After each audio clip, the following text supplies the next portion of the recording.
কপিৰ page design কৰিবলৈ হ'লে page ছেটআপটো কেনেকৈ মিলাব লাগিব বা মাৰ্জিনটো কেনেকৈ ৰাখিব লাগিব তো সেই বিষয়ে আজি আমি এই ভিডিঅ'টোৰ জৰিয়তে গম পাম ভিডিঅ'টো শেষলৈকে চাই থাকিব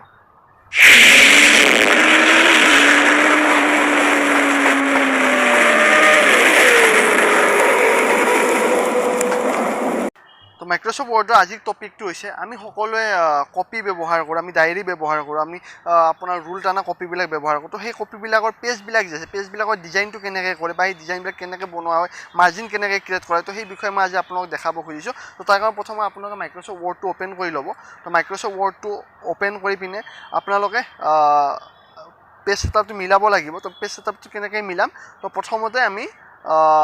যাব লাগিব পেজ লেআউট অপশ্যনটোত তো পেজ লেআউট অপশ্যনটো ফাৰ্ষ্ট আমি গৈ পিনে ক্লিক কৰিব লাগিব তো পেজ লেআউট অপশ্যনটো প্ৰথমতে আপোনালোকে যাব এইটো পেজ লেআউট অপশ্যন ক্লিক কৰিব পেজ লেআউট অপশ্যনটো ক্লিক কৰাৰ পিছত আপোনালোকে এটা অপশ্যন পাব অপশ্যনটো হৈছে আপোনাৰ মাৰ্জিনত ক্লিক কৰিব মাৰ্জিনো একেবাৰে শেষৰ ফালে কাষ্টম মাৰ্জিন বুলি আপোনালোকে এটা অপশ্যন পাব এটা ক্লিক কৰিব কাষ্টম মাৰ্জিন ক্লিক কৰাৰ পিছত এখন আপোনাৰ পেজ ছেটআপৰ এখন চাৰ্ট আহিব এটা আপোনাৰ টপ বটম লেফ্ট ৰাইট আপোনাৰ যিটো মাৰ্জিন হয় ওপৰৰ তলৰ বা ৰাইট দেন লেফ্টৰ চবকেইটা আপোনালোকে 0 কৰি দিব 0 কৰি এইটো আপোনালোকে অ'কে কৰি দিব আকৌ কৰিলোঁ তাৰপিছত ইগন'ৰ কৰি দিব আপোনাৰ গোটেই পেজটো মাৰ্জিনটো কি হ'ব নোহোৱা হৈ যাব চাব মই আপোনালোকক কিবা এটা বস্তু আপোনালোকক দেখাই আছোঁ লিখি মেলি দেখাই আছোঁ তো এইটো চাব মই এনেই জাষ্ট এটা টাইপ কৰিছোঁ মানে কি হ'ল একদম 0 পইণ্টৰ পৰা আপোনালোকৰ লাইনটো ষ্টাৰ্ট হৈছে তো ইয়াতে এতিয়া মই সেই আপোনাৰ ৰুল থকা যিবিলাক কপি আছে বা ৰুল থকা যিবিলাক আমাৰ পেজ সেই পেজবিলাকৰ ডিজাইনটো মই আজি বনাই দেখাম তো তাৰ কাৰণে ফাৰ্ষ্ট আপুনি ইনচাৰ্টত ক্লিক কৰিব ইনচাৰ্ট টেবটো ক্লিক কৰাৰ পিছত আপোনালোকে টেবুল অপশ্যন এটা পাব ইয়াতে ক্লিক কৰিব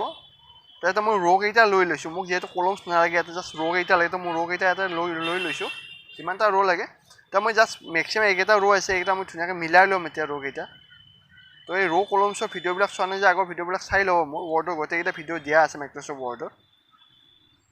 এতিয়া এইখিনি হৈছে এতিয়া মই ইয়াতে ক্লিক কৰি টেপ বটনটো যদি মই প্ৰেছ কৰি থাকোঁ মোৰ ৰ'বিলাক অট'মেটিক আহি থাকিব আপোনালোকে চাই ল'ব যেতিয়া আপোনালোকে এনেকৈ মেক্সিমাম কেইটামান আপোনালোকে ৰ' আনিব ৰ' অনাৰ পিছত আপোনালোকে লাষ্টৰ ৰ'টোত ক্লিক কৰিব ক্লিক কৰাৰ পিছত আপোনালোকে টেপ বটনটো প্ৰেছ কৰি থাকিব অট'মেটিক আপোনাৰ ৰ'বিলাক বাঢ়ি গৈ থাকিব যিমানটা লাগে আপোনালোকে সিমানটা ৰ' ইয়াতে ক্ৰিয়েট কৰি ল'ব পাৰিব বনাই ল'ব পাৰিব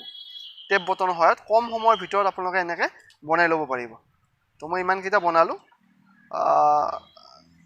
ধৰি লওক যদি অকণমান ধৰি লওক দুই এটা বেছি হয় তো বেছি হোৱাটো আমি কেনেকৈ ডিলিট কৰোঁ সেইটো মই আপোনালোকক একেলগে দেখাই দিম আজি তো অকণমান মই তলত লৈ আহিছোঁ এতিয়া মই লাষ্টৰ ৰ'টো ধৰক নালাগে লাষ্টৰ ৰ'টো নালাগে মই কি কৰিম মই চিলেক্ট কৰি ল'ম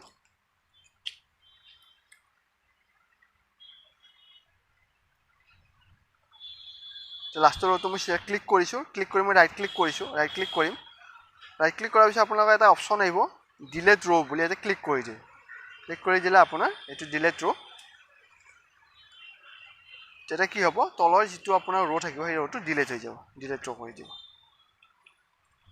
তো এয়া ৰ'টো ডিলেট হৈ গৈছে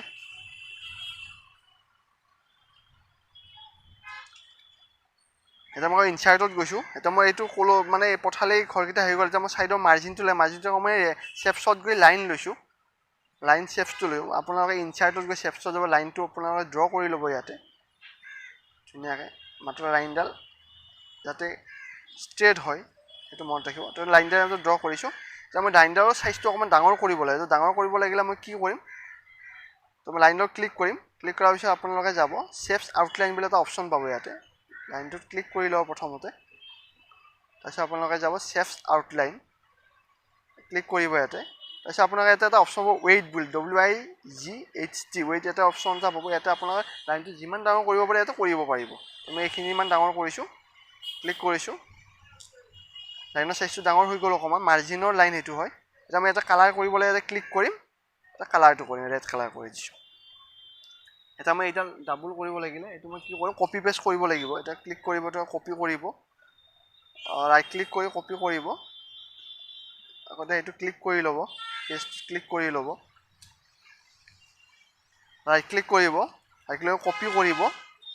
দেন ৰাইট ক্লিক কৰিব পেষ্ট কৰিব এইটো আপুনি শ্বৰ্টকাটতো কৰিব পাৰে আপোনালোকে কণ্ট্ৰল চিট কপি হয় দেন কণ্ট্ৰল ভিত পেষ্ট হয় তো মই কিবৰ্ড জাষ্ট আপোনালোকক বুজি পোৱাৰ কাৰণে মাউচতে দেখাই দিছোঁ কাৰণ শ্বৰ্টকাট প্ৰেছ কৰিলে আপোনালোকে বস্তুটো বুজি নাপাব তো ওপৰৰ যিটো মাৰ্জিনৰ লাইন হয় মই এইটো বনাই লৈ ৰেড মাৰ্কিং কৰিছোঁ যিহেতু আমাৰ পেজবিলাকত এনেকৈ ৰেড মাৰ্কিঙত দিয়া থাকে বা ৰেড কালাৰ দিয়া থাকে কিছুমান পেজত আপোনাৰ মাজৰ লাইনবিলাকো কালাৰত দিয়া থাকে মই যে কালাৰত দিয়া নাই সেইবিলাক মই ব্লেকত দি দিছোঁ যদি আপোনাৰ কালাৰ কৰিব খোজে কালাৰত দি দিব পাৰে আকৌ মই ইনচাৰ্টলৈকে চেপছত গৈছোঁ এইবাৰ মই ষ্ট্ৰেট লাইন এটা লৈছোঁ যিটো আপোনাৰ থিয় হয় কলমছৰ যিটো লাইন হয় পথালি লাইন মই ৰ' লাইন বুলি কওঁ আৰু থিয় কলমছৰ লাইন বুলি ক'ব পাৰি মই এইডাল এতিয়া ড্ৰ কৰি লৈছোঁ এতিয়া লাষ্টলৈকে আনিব লাগিব তো মই জাষ্ট ক্লিক কৰি তললৈকে ড্ৰেগ কৰি দিম ড্ৰেগ কৰি দিলে আপোনাৰ লাষ্টলৈকে আহি যাব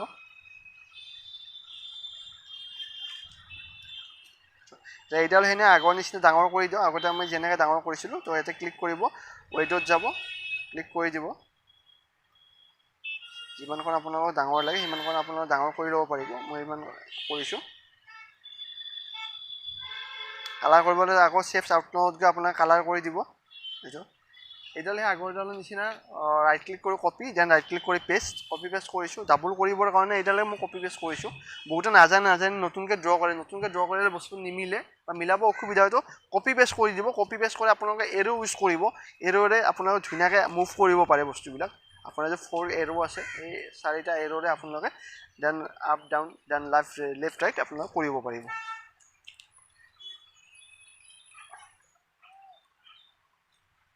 তো এই পেজটো মোৰ প্ৰায় ৰেডি হৈ গৈছে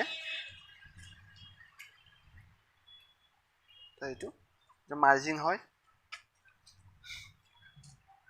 বস্তুবিলাক আপোনালোকে চাব ভিডিঅ'বিলাক শ্বেয়াৰ কৰিব দেই ভিডিঅ'বিলাক শ্বেয়াৰ কৰিব কমেণ্ট কৰিব আৰু এইবিলাক আপোনালোকে প্ৰেক্টিছ কৰিব ঘৰত তো মই ইয়াতে আপোনাৰ পেজ আৰু ডেটটো লিখিবৰ কাৰণে এটা মই ৰাউণ্ডেড ৰেক্টেংগুল বুলি কয় ইনচাৰ্ট চেপছ তো চেপছবিলাকৰ ব্যৱহাৰ বহুত আছে মই আগতে কৈছোঁ আপোনালোকক তো চেপছবিলাক ইয়াতে আমি ধৰি লওক মই এতিয়া ওপৰত ডেট আৰু পেজটো লিখিব খুজিছোঁ তো মই ৰাউণ্ডেড ৰেক্টেংগুল এটা লৈছোঁ ইয়াতে ড্ৰ কৰিছোঁ ড্ৰ কৰি ইয়াতে মই এতিয়া ভিতৰত লিখিম just right click add text কৰিম ভিতৰত লিখিব লাগিলে চেপছৰ টেক্সট বক্সত বাহিৰে যদি আমি বাকী চেপছবিলাকৰ ভিতৰত লিখিব লাগে তেতিয়া আমি কি কৰিব লাগিব ৰাইট ক্লিক এড টেক্সট কৰিব লাগিব তো মই ডেট বুলি লিখিলোঁ ডেট লিখিলোঁ ইয়াতে ডেটটো লিখিছোঁ এতিয়া তলত মই প্লেচ বুলি পেজ লিখিম পেজ আপোনাৰ নাম্বাৰ অফ পেজ যে থাকে তো মই পেজ বুলি দিছোঁ জাষ্ট